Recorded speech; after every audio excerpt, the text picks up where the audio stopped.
Hey guys, sorry this rewind is kinda late. Thanks to the Taylor Swift video, I'm uploading this on the next day that makes sense. But more procrastination happened. If I had uploaded this on January 24th, the joke would have made sense. So just do what I did in the Taylor Swift video with the date I actually uploaded this on and it's funny again. And that joke was meant for if I actually uploaded this on January 29th. It's now January 31st. But good thing it's 2024, so it's still technically 124. These rewinds aren't the most popular series on this channel, so I was kinda surprised about the amount of people asking where this was. And I love you guys, not in a weird way, for that and for everything I'm about to talk about. I thought about just skipping this rewind altogether because I'm not gonna do a montage set to happy music because it'll be kinda sad due to only having 8 uploads this year. They'll be featured in the next rewind. But if you want to see new, nostalgic bonus content, keep watching to find out where! So for this year's rewind, I thought it would be a good time to talk about the past, present, and future of this channel. You're probably expecting another YouTuber retiring / fallen off video, right? Rude. Well, this is kinda one of them. Now before you worry, I'm not retiring yet. I'll get into that more and also address the falling off allegations, and if they're true, why I don't really mind. Cope! Now before you say that, let me explain. But before I get into the cope, here's another completely unrelated reason that also contributed to the low amount of uploads last year. Well, something happened in the middle of the year that pretty much ruined my mood for a while and took a lot of time and stress to deal with. Had this not happened, I think there would have been slightly more videos, but there is another reason too. I do want to tell the whole story of this incident one day, but there's still a decent amount of circumstances on why it makes me uncomfortable to do so at the moment. Since not a lot of people watch these niche rewind videos, I will show you, dearly devoted viewers, one picture from the incident, and I will not talk about it too deeply until who knows how long. But this picture says 1,000 words, so here you go! The only things I will say is that I wasn't the one driving to not add to the stereotype, nor even in the car when it happened. Plus no one was killed or seriously injured. Maybe I should have started with that? And that's all I will say for a long while. Feel free to share it around, I might too outside of this video, but don't expect me to go too in-depth in the backstory until the time is right. Now back to why I don't mind if I fell off. You mean the cope? Yeah, it might have a lot of similar elements from all the other YouTuber retiring / fallen off videos. I was planning on doing something similar months earlier, so it's kinda weird a lot of other YouTubers also decided to do the same around this time period. We're a hive mind. In short, I've nearly milked the tech destruction gimmick dry, aka I'm running out of ideas. I know a lot of content creators get made fun of for that, but that's honestly how I would describe it. It's kinda ironic that this was the first thing said in the 2023 montage trailer I'm gonna recycle for at least another year. I quit YouTube! Goodbye! I still love doing YouTube and have no plans to retire yet, but expect an upload schedule possibly similar to last year's on this channel, since there isn't much tech destruction, or just tech in general, milk, left. YouTube has also given me a pretty nice nest egg that is still providing, and I'm just gonna try to enjoy life more now, thanks to it. Despite the incident. But don't lose hope for a more regular upload schedule in the future. Maybe if the YouTube nest egg dries up, it will inspire more new ideas. But most likely, I'll be uploading more to the vlog channel. Want to know why? Check out the vlog rewind, preferably after watching this rewind, to find out! But in long, even if or when I'm considered fallen off, I'm still proud of all this. I've been keeping this up for over 10 years, pretty much half my life with YouTube on my mind constantly. Who knows if there's any growth defects with that? Take that, suckers! From an age where if YouTube was considered a real job, I would technically be participating in child labor, to when I would write scripts for videos in class and make them when I was supposed to be doing homework, to showing off my videos to the whole class and my whole school while monetizing all of it, to when I told my parents who wanted me to go to college that I wanted to make YouTube videos instead. To now, when I can look back on this entire adventure and can truly say that I'm proud. I'm proud of this channel and almost every single piece of content I uploaded to it. When I was starting to get big, I told myself that I am not gonna treat YouTube like a real job, despite all the monetization jokes, because I don't want it to be a real job. I still want it to feel like I'm just making videos for fun, again, despite all the monetization jokes, and I think that's what got me this far, so that's what I'm gonna continue to do. I'm proud that all of this is still mainly a one-man band with the occasional help from a friend, family member, or accountant. Writing, filming, editing, uploading, pretty much all of it still relies on me, and the process keeps on getting longer, mostly due to me wanting to be more creative and unique than the last time with how tech gets destroyed. And that's the way I like it. I'm proud that I never had to incorporate any sponsorships in videos too. I know that they pay a lot and a lot of YouTubers need them to survive, but man, I can't stand whenever they appear in other YouTubers' videos. No offense to any mutuals, but that's just how I naturally feel when one pops up, and I'm very grateful that I can choose not to incorporate them. Lastly, I am proud that I can choose to upload and work on videos whenever the hell I want. No upload schedule, or any schedule for that matter. I may have rushed videos for certain holidays or events. This one is not one of those times. But you all usually know my upload schedule is all over the place and I wouldn't have it any other way.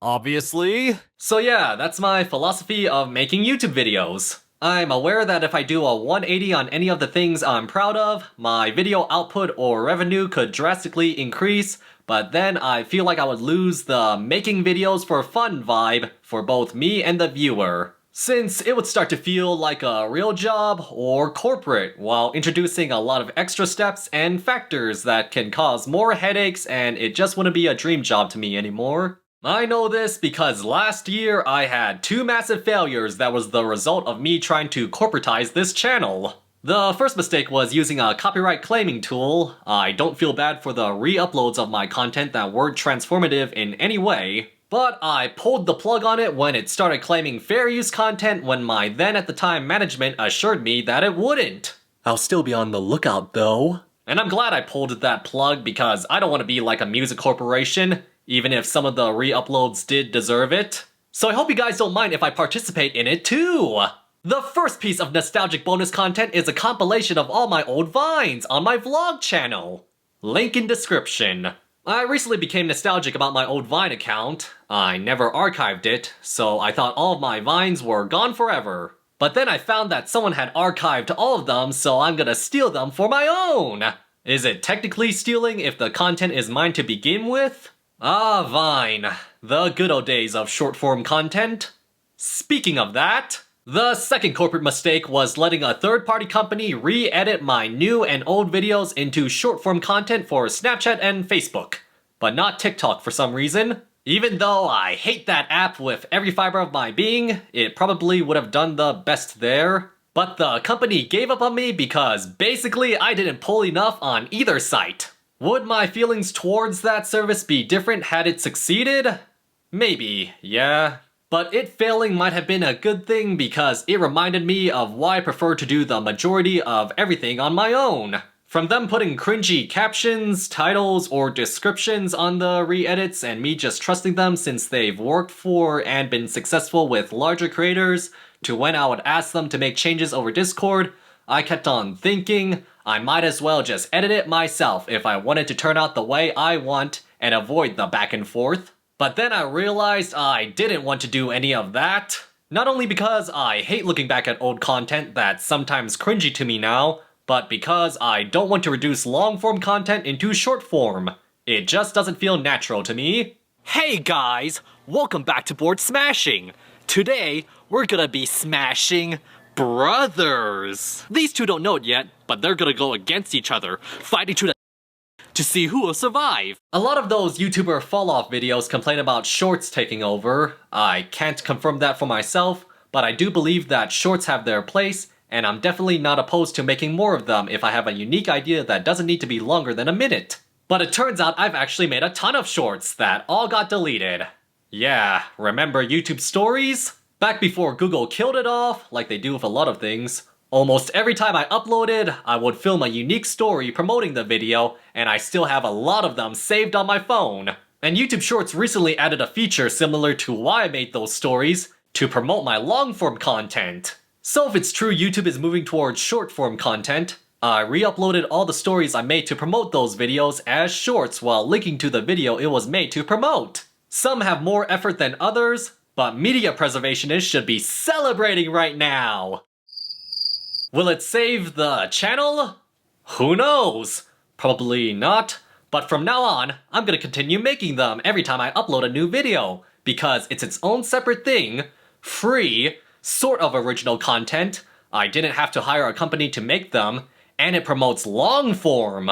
You know, the thing that actually makes money? So if you want to see throwbacks, most from several years ago, head to the Shorts tab on this channel where I shadow uploaded all the stories I made in the past. Will I upload content to other platforms in the future?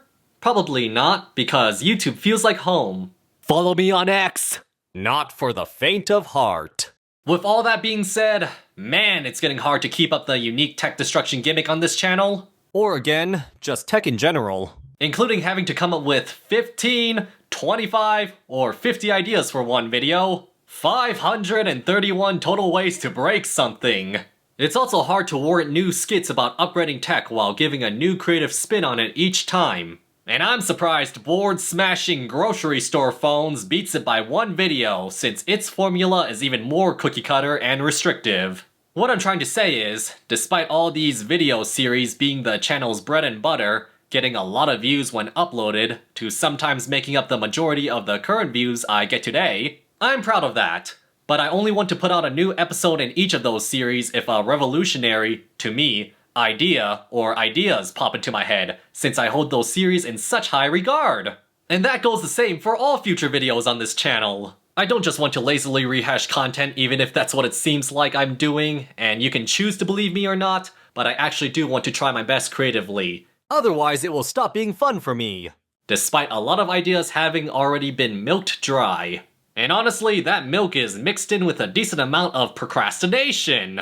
As you can probably tell. But who knows? Maybe the lack of videos could just be me not wanting to do something I've been doing since I was a dumb minor. Clean up is still the worst! Maybe, as one of the only commentary videos on me puts it, maybe I'm growing up. Nah, not yet. Maybe another day.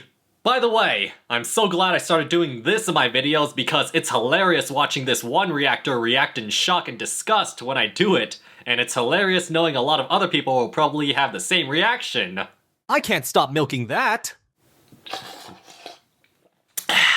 You'll probably see more regular board smashing episodes. Even though most of the time it devolves into an overglorified durability test, I still feel like it still provides a lot of creative freedom on how tech of all sorts gets destroyed.